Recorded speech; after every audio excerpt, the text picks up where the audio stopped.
Party जिंदाबाद, जिंदाबाद जिंदाबाद, बहुजन समाज पार्टी जिंदाबाद, जिंदाबाद जिंदाबाद, बहन कुमारी माधव जी जिंदाबाद, जिंदाबाद जिंदाबाद, बहन कुमारी माधव जी जिंदाबाद, जिंदाबाद जिंदाबाद, माननीय आकाश आनंद जी जिंदाबाद, जिंदाबाद जिंदाबाद, माननीय आकाश आनंद जी जिंदाबाद, जिंदाबाद जिंदाबाद, माननीय आकाश आनंद जी जिंदाबाद, जिंदाबाद जिंदाबाद, बहन कुमारी माधव जी जिंदाबाद, जिंदाबाद जिंदाबाद, बहन कुमारी माधव जी जिंदाबाद, जिंदाबाद जिंदाबाद, माननीय आकाश आनंद जी जिंदाबाद, जिंदाबाद जिंदाबाद, माननीय आकाश आनंद जी जिंदाबाद, जिंदाबाद जिंदाबाद, माननीय आकाश आनंद जी जिंदाबाद, जिंदाबाद जिंदाबाद, माननीय आकाश आनंद जी आप संघर्ष करें, हम आपके साथ हैं, माननीय आकाश आनंद जी आप संघर्ष करें, हम आपके साथ हैं, माननीय आकाश आनंद जी आप संघर्ष करें, हम आपके साथ हैं, माननीय आकाश आनंद जी जिंदाबाद, जिंदाबाद जिंदाबाद, माननीय आकाश आनंद जी जिंदाबाद, जिंदाबाद जिंदाबाद, बहन कुमारी माधव जी जिंदाबाद, जिंदाबाद जिंदाबाद, बहन कुमारी माधव जी जिंदाबाद, जिंदाबाद जिंदाबाद, बहन कुमारी माधव जी जिंदाबाद, जिंदाबाद जिंदाबाद, माननीय आकाश आनंद जी जिंदाबाद, जिंदाबाद जिंदाबाद, माननीय आकाश आनंद जी जिंदाबाद, जिंदाबाद जिंदाबाद, माननीय आकाश आनंद जी आप संघर्ष करें, हम आपके साथ हैं, हमारा नेता कैसा हो,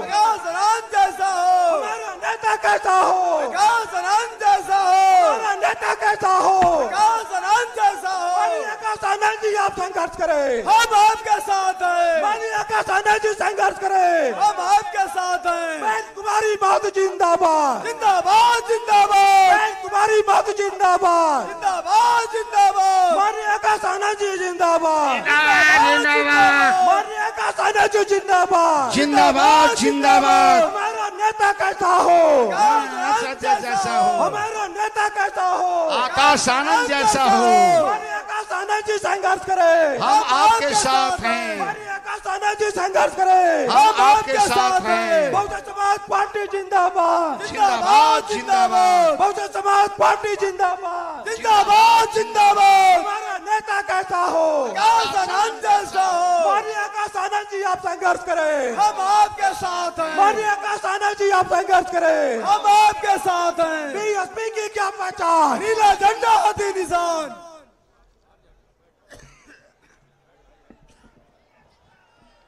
आज लालगंज की सरजमी पर बहुजन समाज पार्टी के नेशनल कोऑर्डिनेटर, युवा आइकॉन, नौजवानों की दिलों की धड़कन, परम आदरणीय माननीय आकाश आनंद साहब हम सभी लोगों के बीच में आज चुनावी जनसभा को संबोधित करने वाले हैं।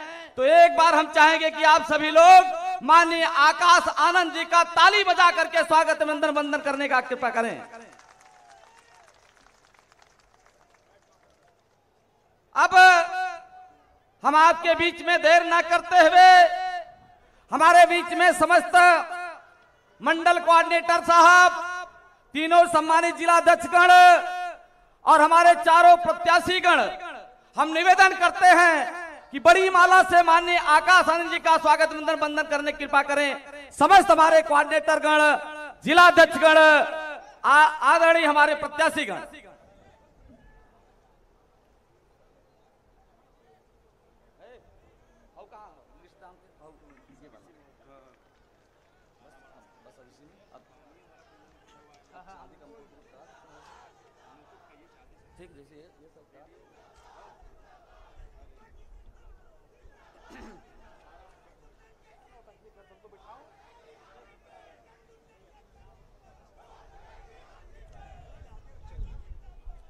साथियों, अभी हमारे तमाम आजमगढ़ के मंडल के जिम्मेदार साथियों के द्वारा, चारों हमारे घोषित कैंडिडेट्स के द्वारा माननीय आकाश आनंद जी का स्वागत सम्मान बड़े माला से किया गया। अब हम आप सभी लोगों के बीच में निवेदन करते हैं, घोषित लोकसभा के पूर्व सांसद जिनको माननीय बहन जी ने पुनः अपना आशीर्वाद दे करके घोषित लोकसभा से प्रत्याशी घोषित करने का काम किया है, हम चाहेंगे कि माननीय बालकृष्ण चौहान जी आए और मुकुट दे करके माननीय नेशनल कोऑर्डिनेटर साहब का स्वागत अभिनंदन करेंगे। माननीय बालकृष्ण चौहान पूर्व सांसद जी।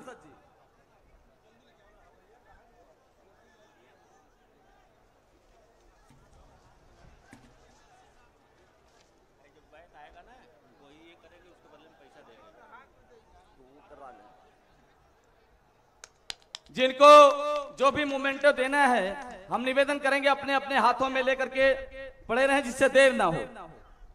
अब हम लालगंज लोकसभा की घोषित उम्मीदवार परम आदरणीय डॉक्टर इंदु चौधरी जी को आमंत्रित करता हूं कि आप आए और माननीय नेशनल कोऑर्डिनेटर साहब को मोमेंटो देकर के स्वागत अभिनंदन करने की कृपा करें। परम आदरणीय डॉक्टर इंदु चौधरी जी।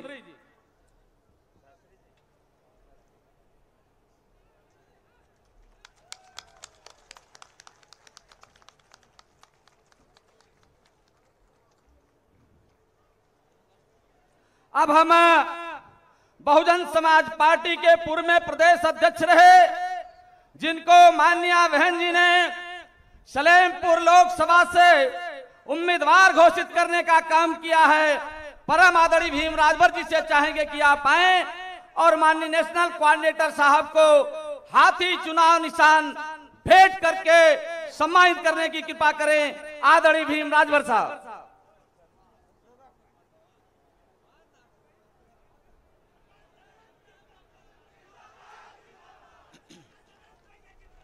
जिंदाबाद।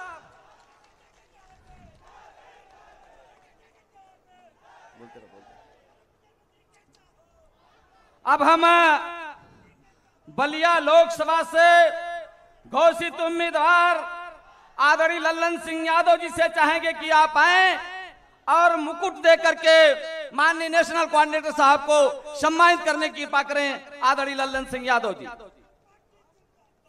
हमारे बीच में 2022 में जिनको माननीय बहन जी ने मुहम्मदाबाद गोहना सुरक्षित सीट से उम्मीदवार बनाया था, परम आदरणीय धर्म सिंह गौतम जी हमारे बीच में मौजूद हैं। हम आपसे चाहेंगे कि आप आए और चुनाव निशान हाथी देकर के सम्मानित करने की कृपा करें। आदरणीय डॉक्टर धर्म सिंह गौतम जी।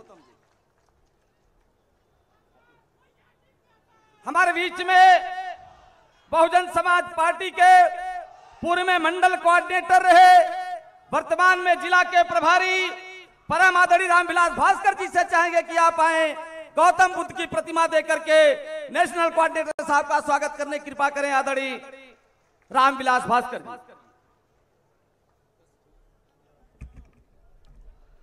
साथियों, आप सभी लोगों ने अपना कीमती वक्त देकर के निश्चित रूप से आज हजारों की संख्या में हमारे बीच में सम्मानित जिलाध्यक्षगण चाहेंगे कि बलिया के सम्मानित जिलाध्यक्ष ओम प्रकाश भारती जी आए और बुक्स दे करके आदरणीय नेशनल कोऑर्डिनेटर साहब का स्वागत करें। आदरणीय ओम प्रकाश भारती जी। दूसरे क्रम में मऊ जनपद के सम्मानित जिलाध्यक्ष आदरणीय राजविजय जी से चाहेंगे कि आप भी आए और बुके दे करके माननीय कोऑर्डिनेटर साहब, नेशनल कोऑर्डिनेटर साहब का सम्मान करें। हमारे आजमगढ़ जनपद के जिलाध्यक्ष भाई अरविंद कुमार जी से चाहेंगे कि आप भी बुके दे करके स्वागत करने की कृपा करें। आदरणीय विनोद चौहान जी जो हमारे मंडल प्रभारी हैं, उनसे चाहेंगे, भाई संतोष राम जो जिला प्रभारी बलिया हैं, उनसे भी चाहेंगे कि आप आए, बुक्स दे करके सम्मानित करने की कृपा करें। पूर्व मंत्री माननीय हीरालाल गौतम जी से चाहेंगे कि आप भी आए और बुक्स दे करके माननीय नेशनल कोऑर्डिनेटर साहब का स्वागत करने की कृपा करें। पूर्व जिलाध्यक्ष बलिया आदरणीय जो जिला प्रभारी हैं सनी कुमार जी, हम आपसे चाहेंगे कि आप भी आए, स्वागत करें। रवि राज बौद्ध जी जो हमारे मिशन के गीतकार साथी, आप भी बुके दे करके स्वागत करने की कृपा करें। प्रीति बौद्ध जी और रवि बौद्ध जी। हमारे जिला प्रभारी, पूर्व जिलाध्यक्ष, पूर्व मंडल प्रभारी विजय कुमार जी से चाहेंगे कि आप भी आए, बुक्स दे करके सम्मानित करने की कृपा करें। हमारे मऊ जनपद की नेता आदरणीय रंजना भारती जी से चाहेंगे कि आप भी बुके देकर के सम्मानित करने की कृपा करें। बहुजन समाज पार्टी से सगड़ी विधानसभा से चुनाव लड़ चुके आदरणीय शंकर यादव जी से चाहेंगे कि आप भी बुके देकर के सम्मानित करने की कृपा करें। शंकर यादव जी, जय भीम कुमार जी जो हमारे मऊ जिला के प्रभारी हैं, उनसे भी चाहेंगे कि नौजवान साथी भाई जय भीम कुमार जी बुके देकर के सम्मानित करने की कृपा करें। हमारे मऊ नगर पालिका परिषद से रिकॉर्ड वोटों से जीत हासिल करने वाले अरशद जमाल साहब चेयरमैन साहब से चाहेंगे कि आप भी बुके देकर के सम्मानित करने की कृपा करें। पूर्व सांसद माननीय सालिम अंसारी साहब से चाहेंगे कि आप भी सम्मान करें। विनोद श्रीवास्तव जी बहुजन समाज पार्टी के वरिष्ठ नेता आजमगढ़, आप भी बुके देकर के सम्मानित करने की कृपा करें। आज डॉक्टर हरिराम भास्कर जी से चतईराम एडवोकेट जो हमारे मंडल प्रभारी हैं, सुरेंद्र राजभर जी जो हमारे मंडल प्रभारी हैं, आप सभी लोगों से चाहेंगे कि बुके देकर के सम्मानित करने की कृपा करें। अरुण पाठक जी जो हमारे भाईचारा के मंडल वाराणसी मंडल आजमगढ़ के रहे हैं, आपसे भी चाहेंगे कि ये हमारे भाई जो मंच पर खड़े सामने खड़े हैं, आप लोग अरुण सिंह जी आपसे भी चाहेंगे, वरिष्ठ नेता बहुजन समाज पार्टी अरुण सिंह जी बुके देकर के सम्मानित करने की कृपा करें। सदस्य जिला पंचायत डॉक्टर गीता जी से चाहेंगे कि आप भी फोटो दे करके सम्मानित करने की कृपा करें।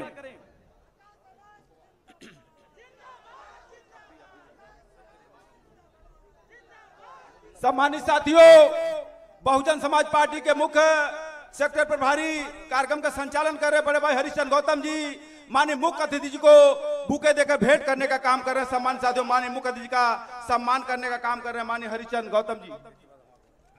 अरे पहले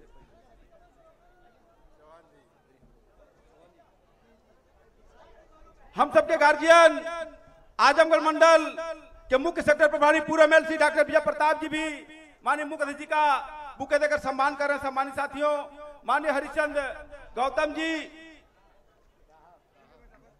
अरे तनी पहले हो जाता होगा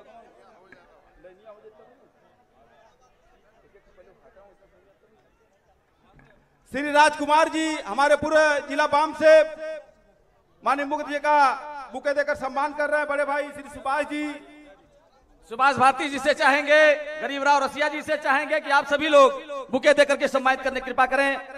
जगदीश गुप्ता जी, आदरणीय शैलेंद्र महाराज जी, खुर्शीद कमाल साहब, सभासद जी मऊ, जितेंद्र धनराज इलाहाबाद यूनिवर्सिटी के छात्र नेता जितेंद्र धनराज जी से चाहेंगे कि आप भी जेके आजाद जी, हमारे साथी मुकेश कुमार जी, सदस्य जिला हमारे जिला कार्यकारिणी के सदस्य मुकेश कुमार जी, पंकज कुमार गौतम जी,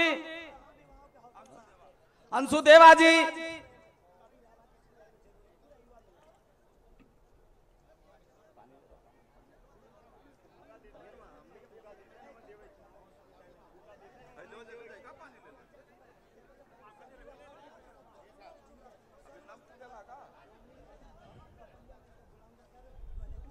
हमारे राष्ट्रीय मिशन गीत गायक आदरणीय किशोर कुमार पगला जी से चाहेंगे कि आप भी अपने सभी साथियों की तरफ से बुके देकर के माननीय नेशनल कोऑर्डिनेटर साहब का स्वागत वंदन करें। आदरणीय किशोर कुमार पगला जी हमारे जो साथी हैं, कृपया पीछे चले जाएं। आप लोग मंच से नीचे, मंच से, अच्छा, राजू सोनकर जी, राजू सोनकर जी,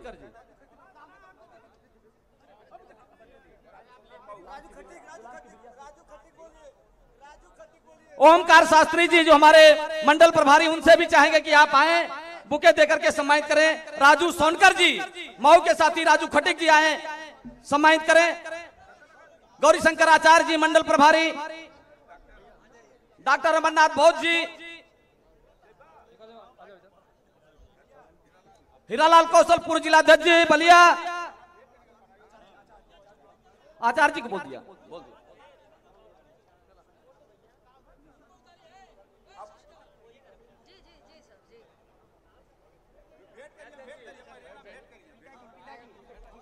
साथियों, जिसान अहमद नगरा जिसान अहमद, साथियों हमारे तमाम सामने के साथी निश्चित रूप से अपने नेशनल कोऑर्डिनेटर साहब का स्वागत अभिनंदन वंदन करना चाहते हैं। लेकिन समय के अभाव के कारण निश्चित रूप से हम आपको समय नहीं दे पा रहे हैं।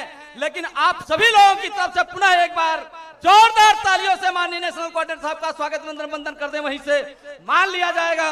अब हम आपके बीच में हमारे नेशनल कोऑर्डिनेटर साहब अपनी बात रखे, उससे पहले हमारे बीच में अंबेडकर नगर के साथी जिन्होंने बहुजन समाज पार्टी के मूवमेंट को अपने गीतों के माध्यम से आगे बढ़ाने का काम किया है, बानी गुलाम किबरिया जी को आमंत्रित करता हूं, कृपया मंच पर आए और एक छोटी सी गीत से माननीय नेशनल कोऑर्डिनेटर साहब का स्वागत करें। आदरणीय गुलाम किबरिया साहब।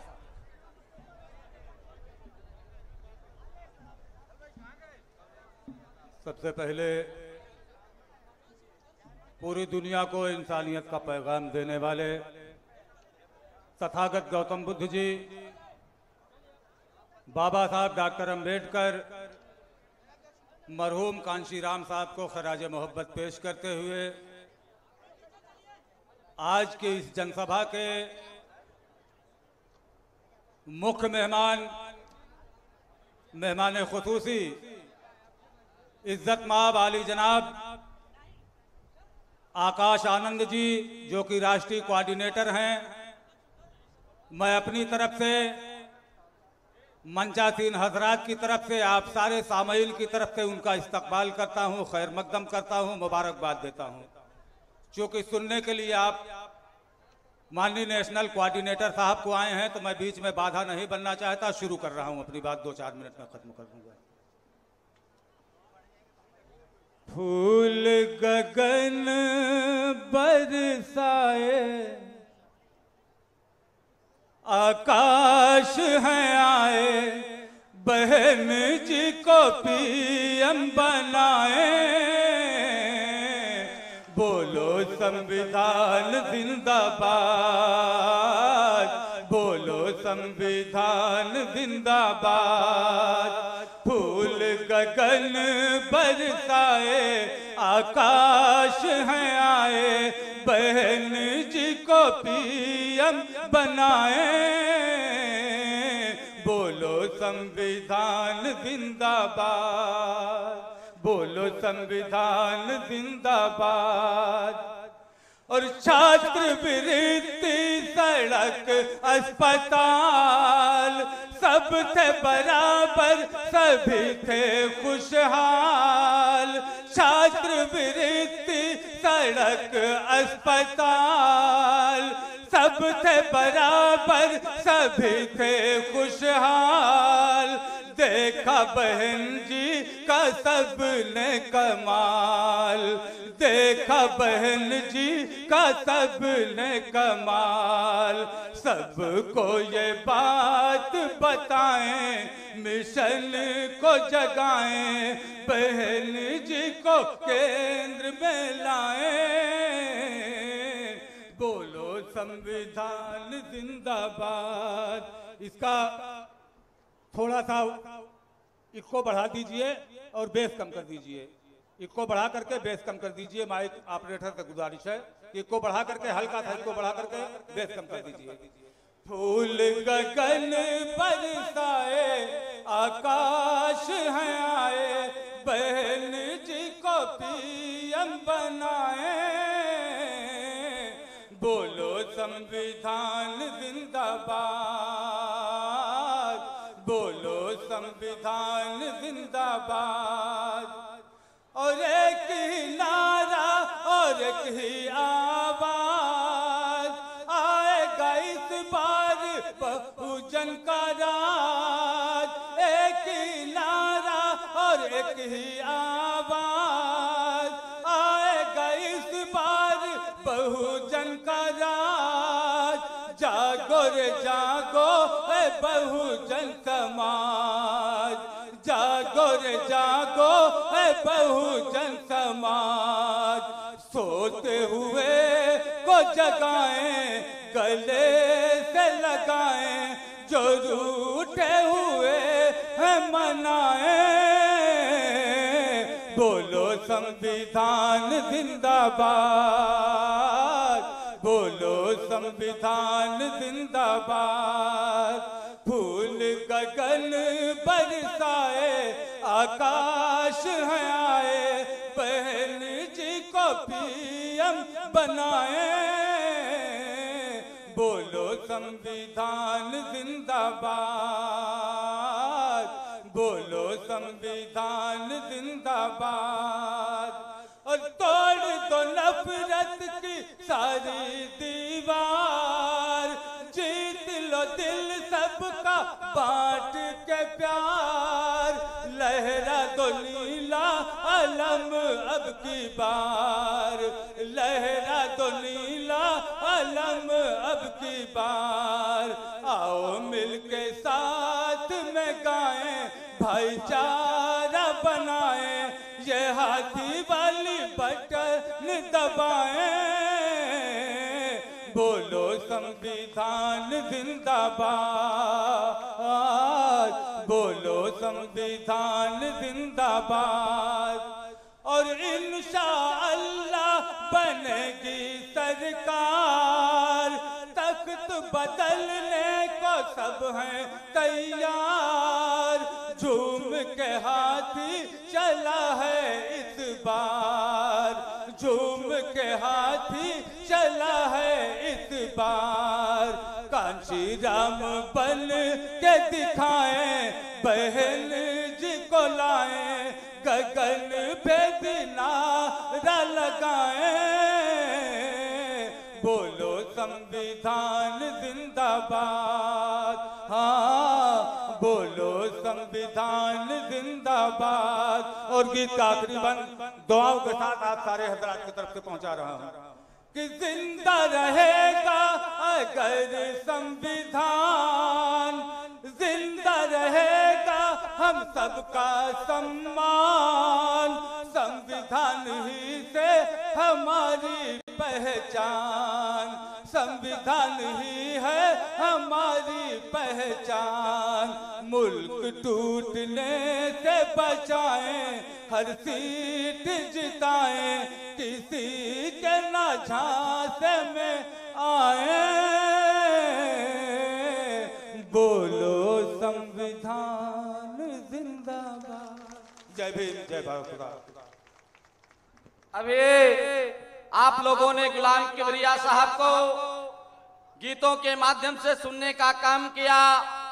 अब हम आपके बीच में देर न करते हुए आज इस कार्यक्रम के मुख्य अतिथि बहुजन समाज पार्टी के नेशनल कोऑर्डिनेटर, युवा दिलों की धड़कन, यूथ आइकॉन माननीय आकाश आनंद जी से निवेदन करता हूं कि कृपया मंच पर आएं और यहां के लाखों की जनता में आए हुए लोगों को संबोधित करने की कृपा करें।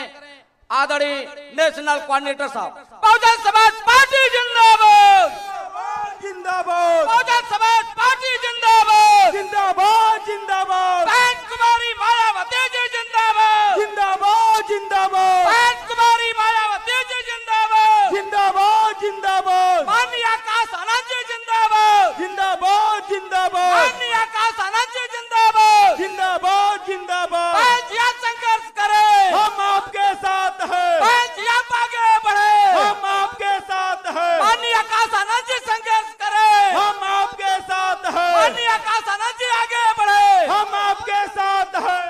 माननीय नेशनल कोऑर्डिनेटर साहब।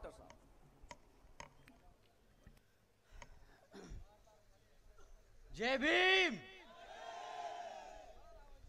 मैं समझ सकता हूं बहुत गर्मी है और आप बहुत देर से खड़े हैं, बहुत देर से इंतजार कर रहे हैं, पर ये बाबा साहब का मूवमेंट बहुत साल पुराना है, तो दिल्ली तक आवाज पहुंचानी बहुत जरूरी है। तो साथियों, ऐसा जय भीम करेंगे कि पार्लियामेंट की दीवारें हिल जाएं। तो एक बार और जय भीम। साथियों, सबसे पहले मैं यहां मौजूद इतनी बड़ी संख्या में हमारी माताएं बहनें अपना कीमती समय निकालकर आप हमें आज यहां सुनने आई हैं, तो आप सभी को मैं तहे दिल से धन्यवाद करना चाहता हूं।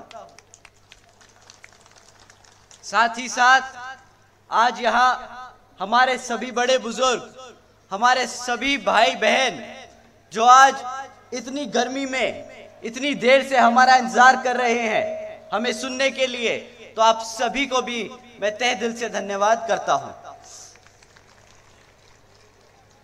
आज ये लोकसभा चुनावी जनसभा को सफल बनाने के लिए हमारे सभी कमिटी, सभी पार्टी के पदाधिकारी, सभी कार्यकर्तागण, हमारे सभी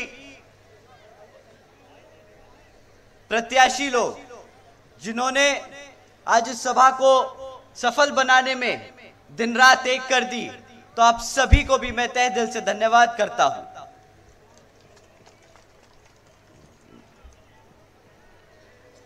साथियों, आज मैं अपने सभी संतों, गुरुओं, महापुरुषों को भी, जिसमें खासकर महात्मा ज्योतिबा फूले, छत्रपति शाहूजी महाराज, नारायण गुरु, पेरियार रामास्वामी जी, बाबा साहब डॉक्टर भीमराव अंबेडकर जी एवं मान्यवर साहब श्री काशीराम जी को नमन करता हूं। साथियों, इस लोकसभा के संबंध में जरूरी बात आप लोगों के बीच में रखने से पहले मैं बहुजन समाज पार्टी की राष्ट्रीय अध्यक्ष व उत्तर प्रदेश की 4 बार मुख्यमंत्री व पूर्व सांसद आदरणीय बहन जी के नाम से लोकप्रिय आदरणीय बहन कुमारी मायावती जी को पूरे तहे दिल से आभार प्रकट करता हूं।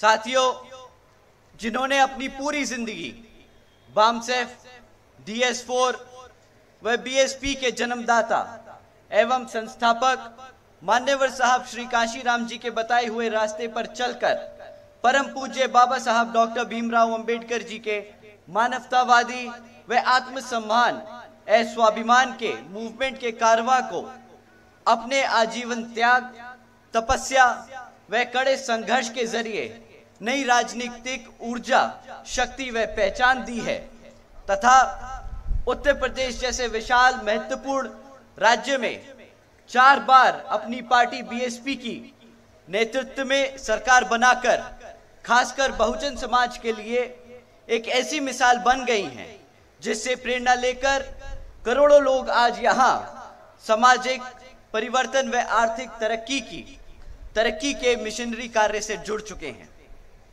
इतना ही नहीं, बल्कि मैं खुद भी उनके इस नेतृत्व से प्रभावित होकर BSP मूवमेंट से जुड़ा हूं और उनके पदचिन्हों पर चलकर उस मिशनरी दायित्व, कर्तव्य व फर्ज को पूरा करना चाहता हूं जिनके लिए बहुजन समाज के मसीहा परम पूज्य बाबा साहब डॉक्टर भीमराव अंबेडकर जी ने आजीवन कड़ा संघर्ष करा है।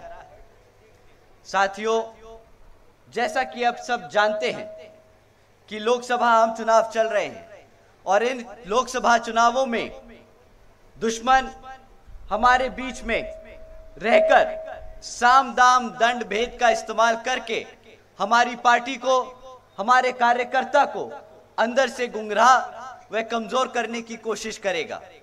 और साथियों, यही नहीं, दुश्मन आज की डेट में आज इतना काबिल नहीं कि आपको सामने से आकर आप पे वार करें। साथियों, दुश्मन आजकल बहरूपियों का रूप लेकर एक बहरूपिये की तरह एक कार्यकर्ता, एक प्रत्याशी, एक पदाधिकारी के रूप में आप लोगों को भटकाने का काम कर सकता है। इसका मतलब ये नहीं कि हर कार्यकर्ता कोई बहरूपिया या कोई दुश्मन है, या हर कोई पदाधिकारी या कोई हमारा प्रत्याशी दुश्मन है, पर साथियों, आपको इनको पहचानना बहुत जरूरी है क्योंकि ये हमें अंदर से कमजोर करने का काम करते हैं। साथियों, अगर कोई भी आपको BSP के अलावा किसी और पार्टी या किसी और नेता के बारे में बोले कि वो आपका हितैषी है, आपको उसको वोट डालना चाहिए, तो आप समझ जाइए कि आप एक बहरूपी यानी एक दुश्मन से बात कर रहे हैं। आप यहाँ पे सब बैठे हैं, यहाँ पे हमारे बड़े बुजुर्ग और माताएं हैं। आप लोग बखूबी जानते हैं कि बाबा साहब को भारत रत्न की उपाधि के लिए कितना संघर्ष करना पड़ा बहुजन समाज पार्टी को, और वो संघर्ष किसके नेतृत्व में हुआ आप बताइए साथियों। मान्यवर साहब कांशीराम जी और बहन कुमारी मायावती जी के नेतृत्व में हुआ कि नहीं हुआ, बताइए। अब अगर कोई कार्यकर्ता, कोई नेता ये बोले कि भाई आपका सही हितैषी बहुजन समाज पार्टी या बहन जी नहीं है, तो बताइए कि गद्दार से बात कर रहे हो कि नहीं। बताइए, कोई देशद्रोही, कोई गद्दार टाइप का आदमी ही होगा जो ऐसा बोलेगा कि नहीं।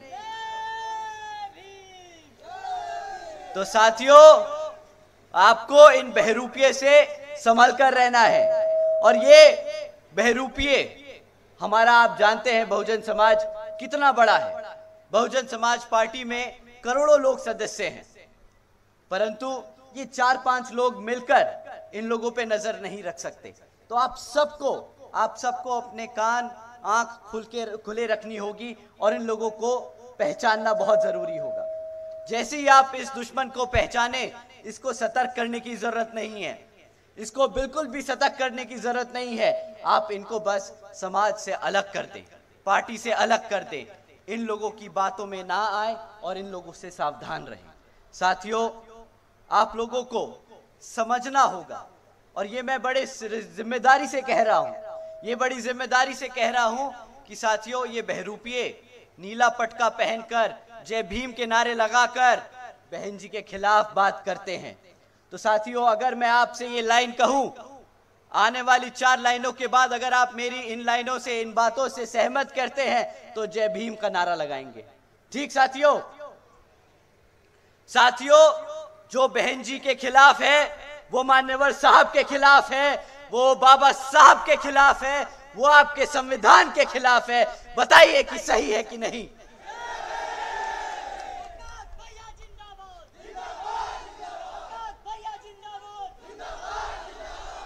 साथियों,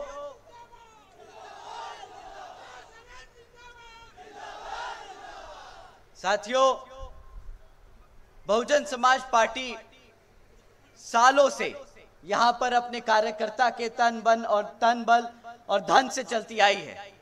आप मानते हैं ना कि आपका दिया हुआ 10-10, 20-20, 100-100 रुपया चंदा इकट्ठा कर करके ये मूवमेंट चलाया गया है। परंतु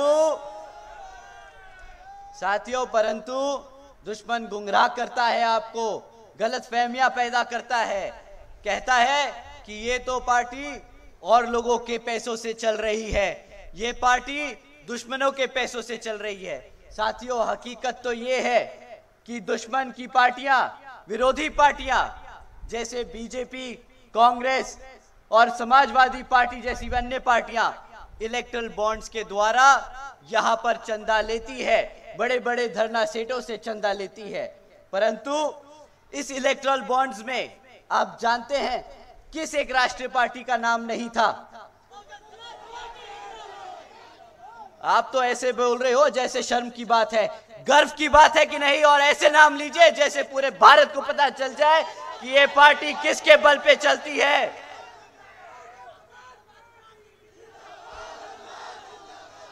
साथियों, पूरे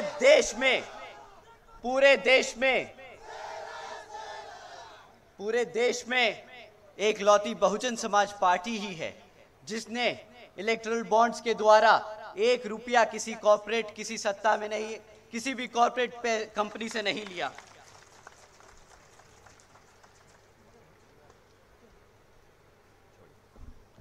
माफ कीजिएगा, शायद मकड़ी चल रही है। ये मकड़ियां भी ऐसी जाल बांधती हैं जैसे यहाँ पे विपक्षी पार्टियां।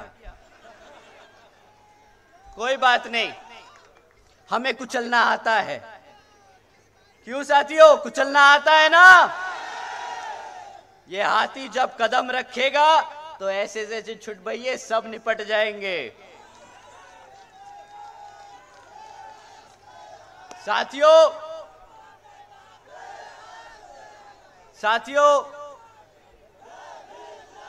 इस लोकसभा आम चुनाव में आप जानते हैं आप सब जानते हैं कि बहुजन समाज पार्टी की तरह ही विपक्षी पार्टियां आप लोगों के बीच में आकर आपसे वोट मांगने का काम करेंगी। हम आप लोगों को सिर्फ 3 मुद्दों पे लड़ने के लिए बोलेंगे।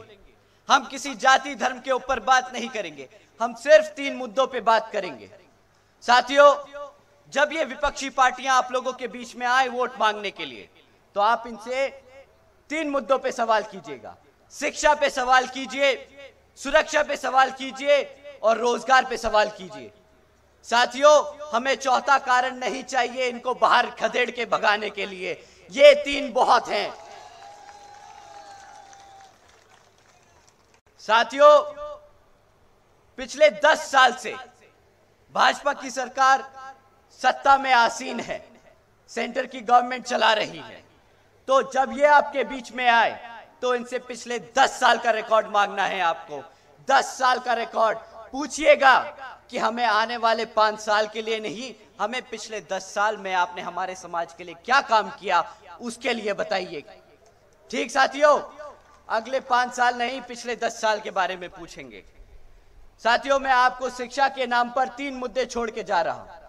3 जरूरी बातें आप लोगों के बीच में छोड़ के जा रहा हूं। साथियों, पहली बात, आप जानते हैं कि पिछले 10 साल में सरकारी स्कूलों की इतनी हालत खराब हो चुकी है, इतनी हालत खराब हो चुकी है कि आज अगर आप 8वीं कक्षा के बच्चे से पूछो, गुणा भाग करना आता है बेटा, अंग्रेजी में बात करनी आती है तुम्हें, तो ना बच्चा वो गुणा भाग कर पाएगा, ना वो अंग्रेजी के शब्द समझ पाएगा। ये लोगों ने पिछले 10 सालों में हमारे बच्चों की शिक्षा के साथ खिलवाड़ किया है। साथियों, हमारी बच्चों की शिक्षा के साथ खिलवाड़ किया है।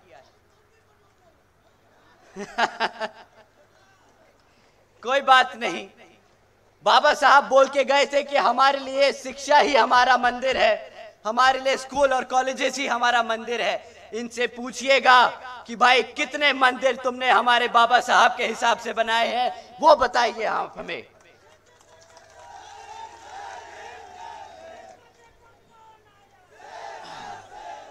साथियों, शिक्षा के नाम पर ये आपको डिजिटल इंडिया की बात करेंगे, शिक्षा के नाम पे आपको डिजिटल इंडिया का नारा देंगे, पर साथियों डिजिटल इंडिया के नाम पर जो मजाक किया है वो भी आप लोगों को पता होना चाहिए।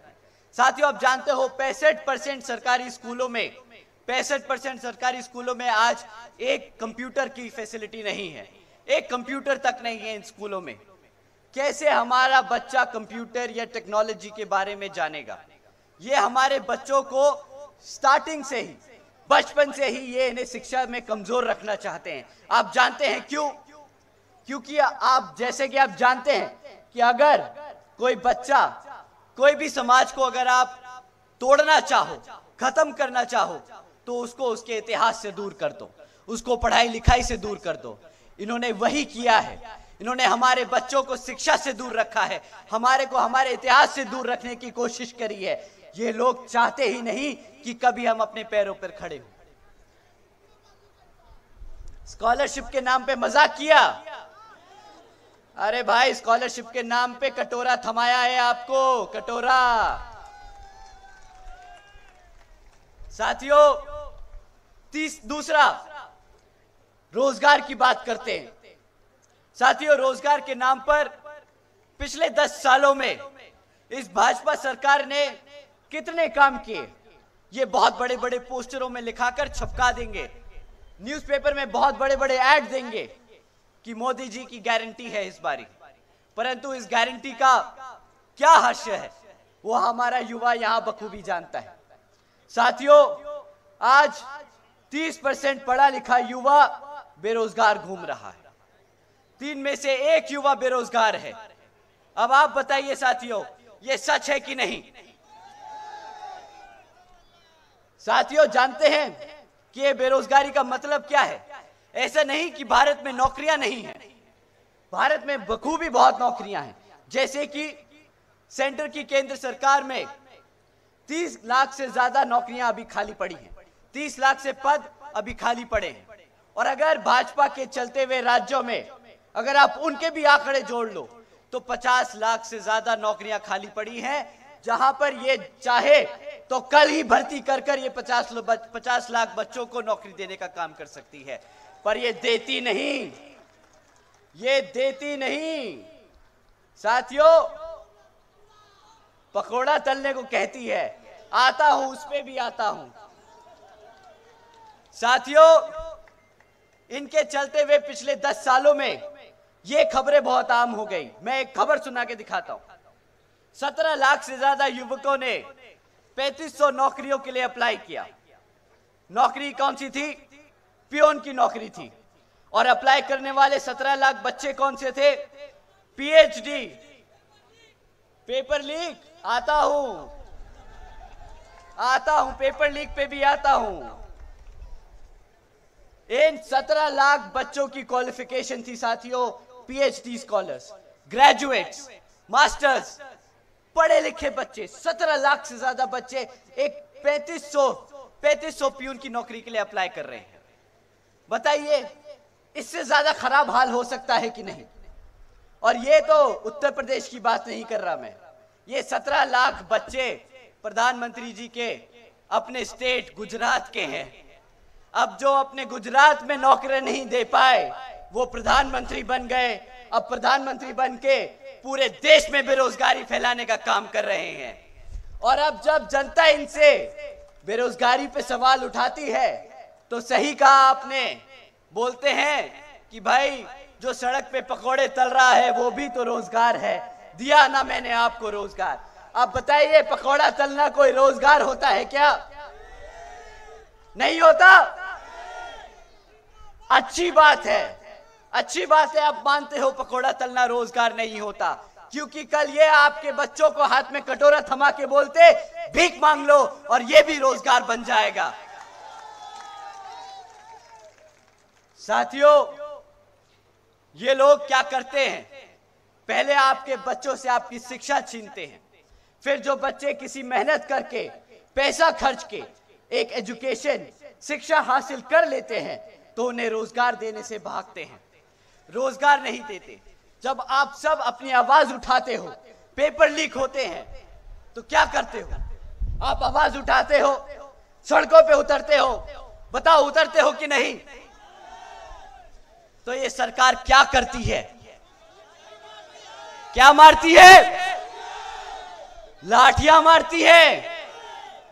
साथियों, अगली बारी क्या करना है आपको? नहीं, लाठी नहीं मार सकते आप पुलिस कर्मियों को, सरकार को लाठी नहीं मार सकते, ये गलत है। क्या कर सकते हो? सरकार उखाड़ के फेंक दो, हाथी के सामने वाला बटन दबाओ। ये वो लाठी का बदला लेना है साथियों जो आपको पड़ी है। एक एक वोट वो लाठी की तरह इन्हें पड़नी चाहिए। हाथी के सामने वाला बटन दबाकर इन्हें एहसास होना चाहिए कि कितनी बड़ी गंदगी, कितनी ज्यादा गद्दारी की है इन्होंने हमारे युवा साथियों के साथ।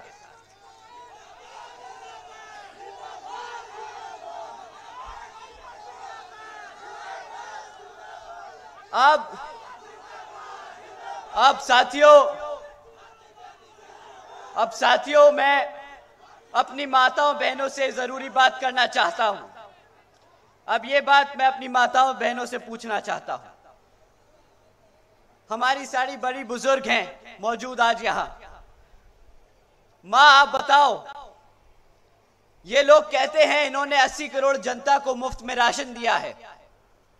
इन्होंने आपको भी राशन दिया होगा, क्योंकि ये जानते हैं कि इन्होंने आपको रोजगार नहीं दिया, आपके घर में रोजगार नहीं दिया, इन्होंने आपको मुफ्त में राशन दिया। आप बताइए मां, आपने इनको इसलिए वोट डाला था कि आपको फ्री में राशन दे या अपने बच्चे को रोजगार दे? अगर आपने रोजगार के लिए वोट डाला था तो हाथ उठा दीजिए मां। बहुत बहुत शुक्रिया। मैं चाहूंगा कि ऐसी मां पूरे देश में दिखें, क्योंकि उन्हें अपने बच्चों को अपने पैरों पर खड़ा करने के लिए पढ़ाया लिखाया था, ना कि मुफ्त में भिखारी बनाने के लिए। ये लोग कहते हैं, मुफ्त में राशन देकर कहते हैं कि भाई तुमने मोदी का नमक खाया है। ये कहते हैं राशन के नाम पर कि तुमने मोदी का नमक खाया है, वोट तो देना पड़ेगा।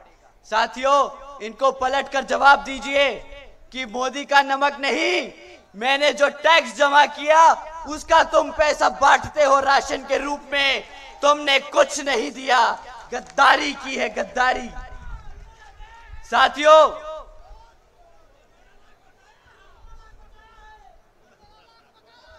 $15 लाख बकाया है। नहीं, 15 लाख नहीं, करोड़ बकाया है मेरे भाई, करोड़ों बकाया है।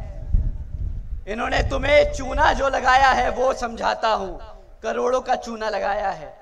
तुम्हें पता है जब तुम दूध खरीदते हो तो जीएसटी जमा करते हो, चिप्स का पैकेट खरीदते हो तो जीएसटी जमा करते हो ना? पूरा देश वो जीएसटी जमा करता है। वो जीएसटी का पैसा ये फ्री राशन बांटने में लगा देते हैं। पता है क्या कीमत है उस राशन की? पूरे देश को, आपके टैक्स के पैसे को पता है क्या कीमत पड़ती है? आप साल का 2 लाख करोड़ रुपया चुकाते हो, साल का 2 लाख करोड़ रुपया राशन की स्कीमों में चुकाते हो। अब आप बताइए, लाखों का चूना लगाया कि करोड़ों का चूना लगाया? करोड़ों का चूना लगाया। सही कहा।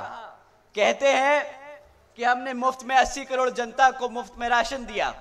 राशन की कीमत क्या देती है जनता? आप बताइए साथियों, कितने का राशन आपको मिलता है?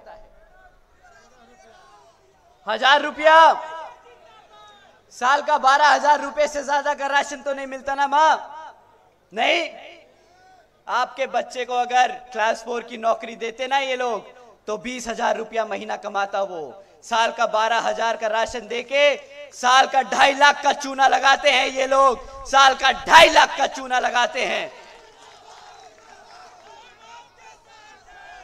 साथियों, इन्होंने वादा किया था, साथियों उन्होंने वादा किया था सालाना 2 करोड़ नौकरी देंगे, पर 2 करोड़ नौकरी नहीं दे पाए, मुफ्त में राशन दे दिया। इन्होंने कहा था महंगाई कम कर देंगे, महंगाई के नाम पर क्या करा? आज पेट्रोल क्या दाम हो चुका है बताओ साथियों? 100 रुपए। अब दूसरा सवाल मैं अपनी मां से पूछना चाहता हूं, मां गैस का सिलेंडर तुम्हारे घर में आता है, कितने का गैस सिलेंडर पड़ता है तुम्हें मां? 1200 रुपए का मां, 1200 रुपए। क्या बोलते हैं मोदी जी कि मैं अपनी माताओं बहनों का खास ध्यान रखता हूं, उन्हें मैं गैस सिलेंडर मुफ्त में दूंगा, सब्सिडी में दूंगा। हमारी माओ की तरफ से मैं आज एक सवाल पूछ लूं, आप इजाजत दो तो एक सवाल पूछ लूं। मोदी जी सब्सिडी नहीं मांगी थी, मुफ्त में राशन नहीं मांगा था, सस्ता गैस सिलेंडर नहीं मांगा था, अपने बच्चों को उनके पैरों पर खड़ा होने का सिर्फ एक मौका मांगा था, सिर्फ एक मौका। ये अब सब्सिडी देना शुरू कर रहे हैं साथियों। मां, ये आपको सब्सिडी देने की बात करेंगे। अब ये गैस सिलेंडर पे सब्सिडी देने की बात करेंगे, बिल्कुल करेंगे, परंतु जिस दिन आपका वोट डल जाएगा, देखिएगा अगले दिन कैसे वो सब्सिडी खींचते हैं, कैसे फिर से गैस सिलेंडर का भाव 1000 रुपया पार करता है। ये आपको भूखा मारना चाहते हैं साथियों, ये आपको भूखा मारना चाहते हैं, मत भूलिएगा। साथियों, कुछ दिन पहले बीजेपी के नेता ने हमसे बोला कि आप के राज्य की भाजपा सरकार को बुलडोजर की सरकार बोलकर बदनाम कर रहे हो। आप बीजेपी की सरकार को बुलडोजर की सरकार बोलकर बदनाम कर रहे हो। मैंने कहा ठीक है, नहीं बोलते बुलडोजर की सरकार, क्या बोले आप ही बता दो। तो उन्होंने कहा कि यूपी में फैक्ट्रियां लग रही हैं, उद्योग आसमान छू रहा है, यहां पर उत्पादन आसमान छू रहा है। उन्होंने कहा कि तुम अपनी आंखें खोल के देखो तो पता चलेगा कि यूपी में कितना काम हुआ। तो साथियों, मैंने वही किया, मैंने आंखें खोल के देखी और बोला कि शायद बुलडोजर की सरकार नहीं है यहां पर जब आंखें खोली तो पता चला कि पिछले एक साल में, सिर्फ पिछले एक साल में 65,000 से ज्यादा हमारी बहन बेटियों पर अत्याचारों के केस दर्ज किए गए। अच्छा था बुलडोजर की सरकार, अब ये माताओं बहनों को सुरक्षा नहीं दे पा रहे, ये भी अब बोलना पड़ेगा। इन्होंने पिछले 1 साल में 400 किसानों भाइयों की हत्या की है साथियों। 400 किसान भाइयों ने आत्महत्या करी इनकी गलत नीतियों की वजह से। ये भी आंखें खोली तो पता चला। उसके बाद और पढ़ाई लिखाई करी और लोगों से बात करी तो पता चला यूपी में 40% 5 साल से कम उम्र के बच्चे कुपोषण के शिकार हैं। बुलडोजर की सरकार अच्छी थी, ये तो हमारे बच्चों को ही भूखा मार रहे हैं। बच्चों के खिलाफ यौन शोषण के मामले यूपी में नंबर 1 पहुंच चुके हैं। हमारी बहन बेटियों के खिलाफ अत्याचार होने के केसेस पूरे देश में यूपी नंबर 1 पर पहुंच चुका है। हत्या के मामले में यूपी नंबर 1 पर है पूरे देश में। साथियों, हमारे आदरणीय नेताजी, आप जिस उत्तर प्रदेश से आज आप जिस उत्तर प्रदेश के वाराणसी से सांसद हैं, वो प्रदेश भारत का किडनैपिंग कैपिटल बन चुका है। तो ठीक है, आज के बाद से हम प्रदेश को बुलडोजर की सरकार नहीं बोलेंगे। आज के बाद भाजपा की सरकार बुलडोजर की सरकार नहीं है। आप लोगों की सरकार जनता को गुमराह करने वाली सरकार बन चुकी है। जो सरकार अपने बच्चों को भूखा रखे, जो सरकार अपनी बहन बेटियों पर अत्याचार होने दे, जो सरकार अपने युवाओं को बेरोजगार रखे, जो सरकार अपनी आवाम को राशन के नाम पर गुलाम बनाकर रखे, वो सरकार अब बदलनी है साथियों, वो सरकार अब बदलनी है। क्या सरकार? क्या जो सरकार, वो सरकार, जो सरकार, वो सरकार। साथियों, बुरा मत मानना, मैं नी का मी बोल नहीं सकता। साथियों,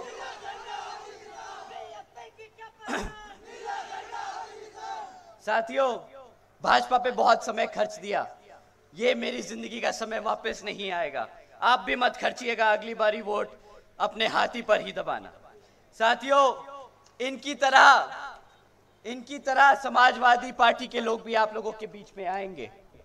इनकी तरह समाजवादी पार्टी के लोग भी आपके बीच में आएंगे, परंतु इस बारी इनकी बातों में मत आइएगा।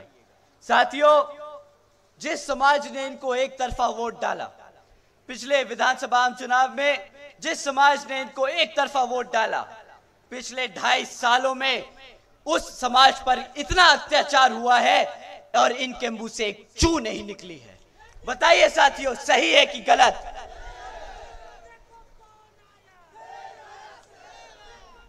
साथियों, जिस समाज ने इसके लिए वोट किया, उनके लिए इनके मुंह से एक चू नहीं निकला, परंतु जब रिजर्वेशन एंड प्रमोशन का बिल राज्यसभा में प्रस्तुत किया गया पास करने के लिए, तब ये लोग सबसे पहले खड़े हो गए उस बिल को फाड़ने के लिए, उसके खिलाफ विरोध करने के लिए।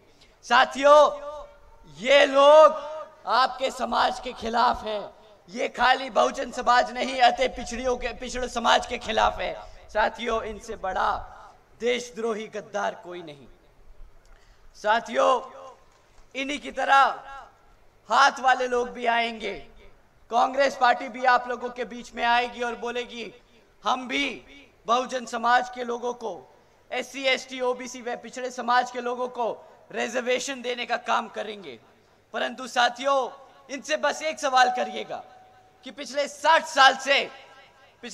साल से आप केंद्र की सरकार में आसीन थे, तब कहां गया ये SC ST का बिल? तब कहां गया आरक्षण हमारे समाज के लिए? तब आप तो हमारे बाबा साहब को भी भारत रत्न देने से कतरा रहे थे। तो अब जब आपकी पूरी राजनीतिक अस्तित्व खतरे में आ चुका है, तो अब आपको बहुजन समाज की याद आ रही है। साथियों, इस बारी इनका हाथ का जो झंडा है ना, वो लपेट के इनके हाथ में थमा कर वापस भेज देना।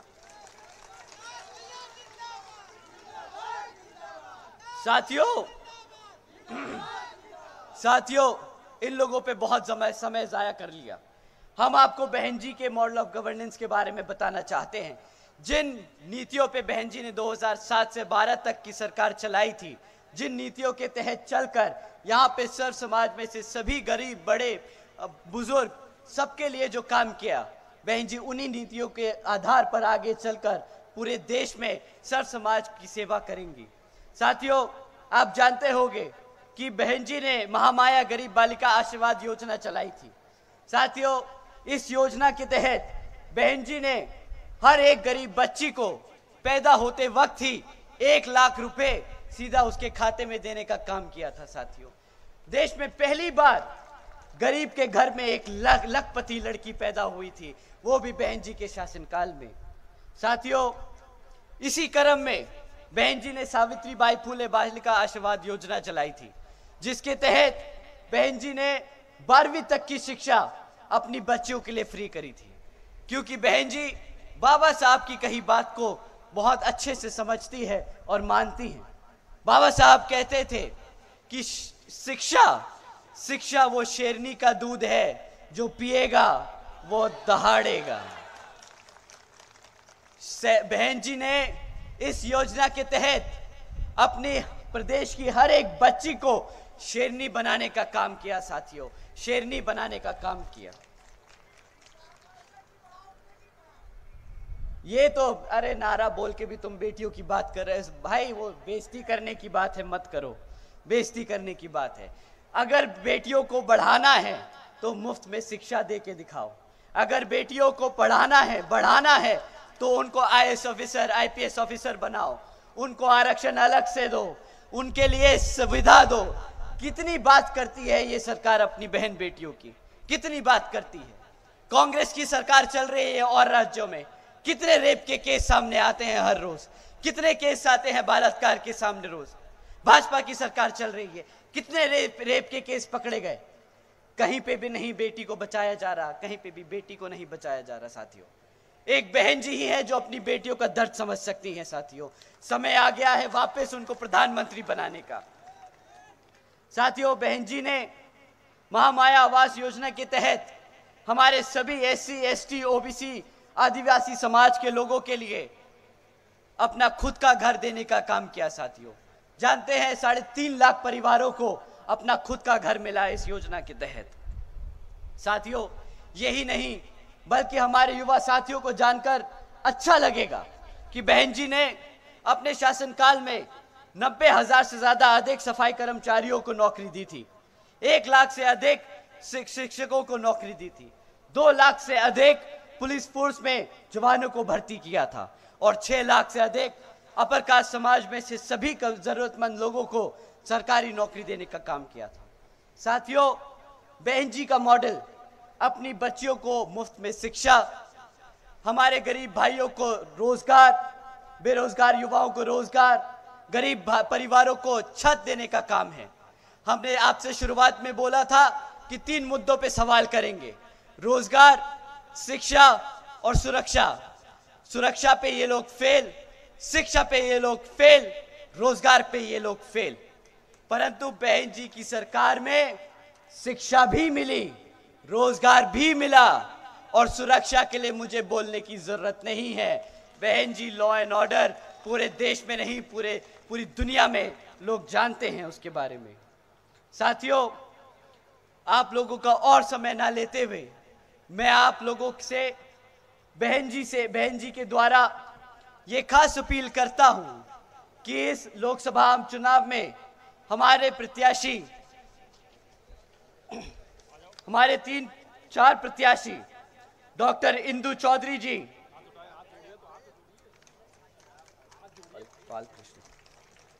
श्री बालकृष्ण चौधरी जी, चौहान जी, श्री भीमराजवर जी और श्री लल्लन सिंह यादव जी, आप सबको इनको हाथी के सामने वाला बटन दबाकर यहां पर सत्ता में आसीन कराना बहुत जरूरी है। साथियों, इनको इनके सामने हाथी के सामने वाला बटन दबाकर इनको विजय बनाकर पार्लियामेंट में भेजने का काम करें और बहन जी को प्रधानमंत्री बनाने का काम करें। आप लोगों से ये पुरजोर अपील है। साथियों, अपनी बात यहाँ समाप्त करने से पहले एक बार फिर से मैं अपने सभी माताओं बहनों का, हमारे बड़े बुजुर्गों का, हमारे सभी युवा साथियों का, हमारे सभी बीवीएफ के जवान जाबाज साथियों का और हमारे सभी कार्यकर्ता और पदाधिकारियों के साथ साथ हमारे सभी प्रत्याशियों का एक बार तहे